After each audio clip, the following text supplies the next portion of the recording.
Okay. I don't know how I go down. Like what triggers certain rabbit holes that I decide to go down at any particular moment in time. Watching Supernatural. I don't think anything on Supernatural had anything to do with this or why I decided to start going down. Anyway, all right. But it was on Ghost Adventures, and it is. I'm coming. Give me just a second. It was a place called Bobby Mackey's. Now, ever since I saw that episode years and years and years ago, I've been obsessed with Bobby Mackey's. It is a little honky tonk dive bar in Wilder, Kentucky. And Mr. Bobby Mackey opened this place because he wanted a bar where he could perform his own music because he is a musician. But the place has quite a history. And ever since I saw the episode, I've been obsessed. I don't think I want to go there, but there is something like oddly familiar, or I don't know. I can't put my finger on it, and I don't know what possessed me to look up these stories again today, but I did. So I wanted to share them because they're quite fascinating. Okay, so Bobby Mackey's is built on top of what used to be a slaughterhouse in the late 1800s. And it was also like a place that it was rumored that Satanists and occultists would go and perform rituals in the basement where there is a well. Now, the well apparently leads to hell, uh, according to locals. But also, some hail went down in on the property there. Some of these stories are wild, and I just wanted to share them with you. Okay, now there are three like main tragedies that happened in the location, and the first was in around 1896.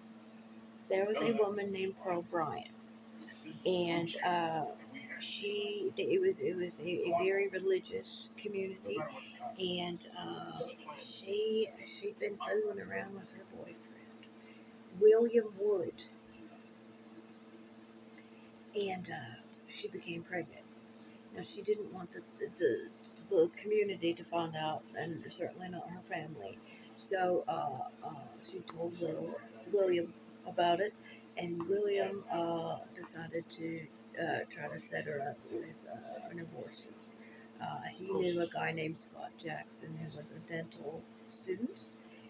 Because, of course, when you think abortion, you think, I gotta call a dentist to do this.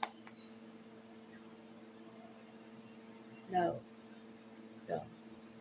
Also, fellas, don't recommend one of your guy friends. I know this dude. Uh, he's my fraternity bro. He's a dental student, but I'm sure it's the same thing. I'm sure it's the same thing. It'll be fine, man. So she took his word for it, and she met up with this guy.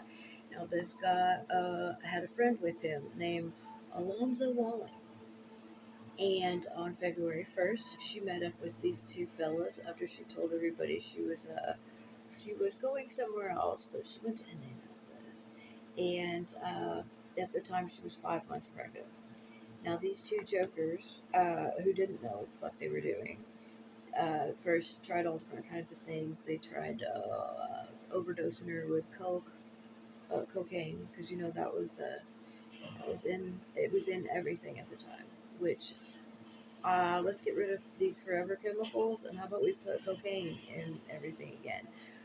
I really believe that it would be beneficial to all of us. Okay, anyway, so then he tried some dental tools, tried all different kinds of things. It didn't work, and all it did was hurt her and make her loud. And guys can't handle when their victim gets loud. So they take her back to this spot in Wilder where there was a slaughterhouse, and they took her into the basement, and they finished her by decapitating her. A lot of people think that they threw her head down the well to appease the demons, uh, but they never did find the head. Now they got away with it for a little bit, but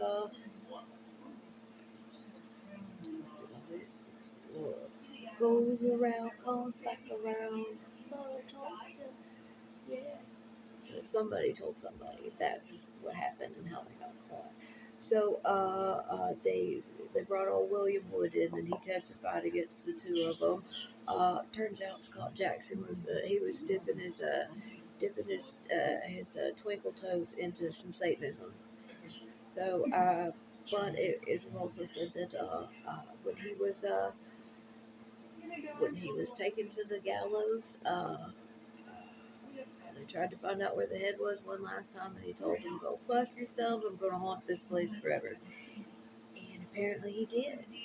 Okay, so next story. In around 1933, the property changed hands again. This time to a man named Buck Brady, and he changed the name of the place to the Primrose. It was kind of like a speakeasy casino type of deal.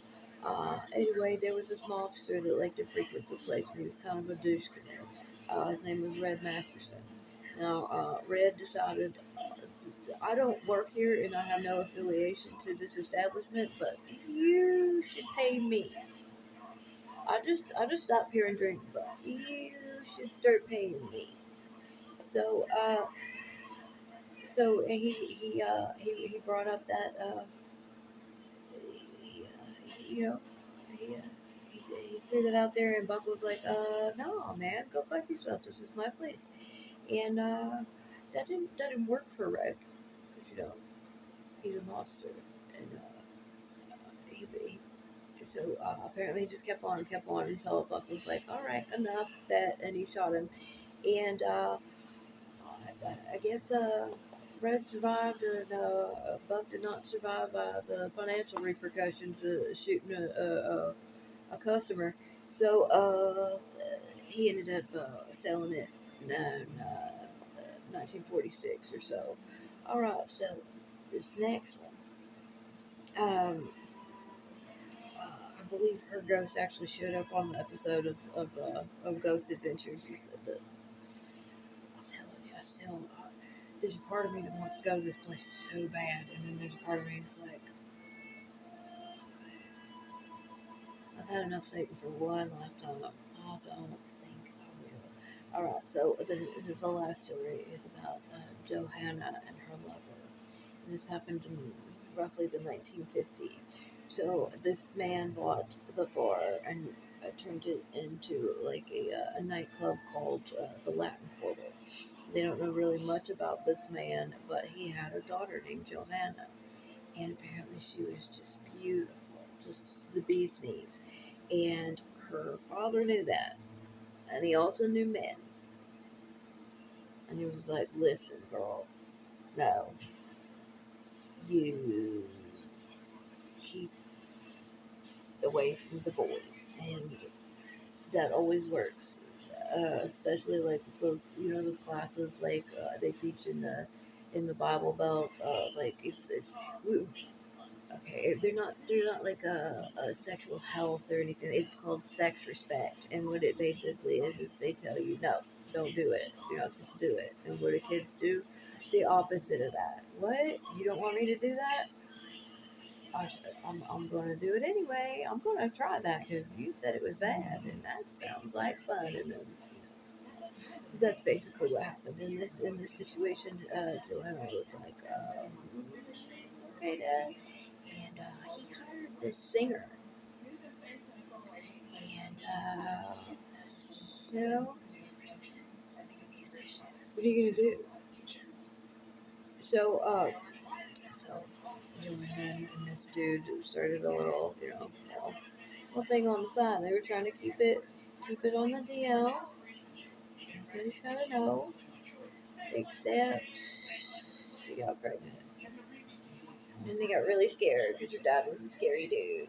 And so Joanna and her lover decided they were going to dip out and go start a new life and be happy and raise their family together. Except some gossipy asshole found out about it and told her dad. And her dad murdered her lover. She's still pregnant with this child.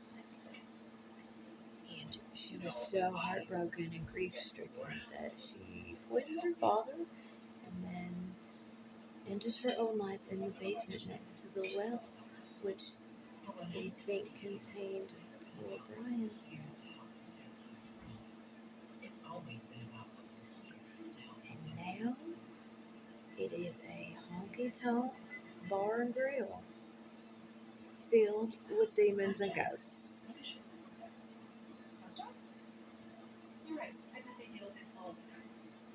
Doesn't that sound? I think it sounds incredible. All right, so that's Bobby Mackey's. I still haven't decided if I want to go there or not, but the stories are fairly interesting. Maybe I'll rewatch the Ghost Adventures and decide, which would probably be a no for me, dog. All right, love you. Bye.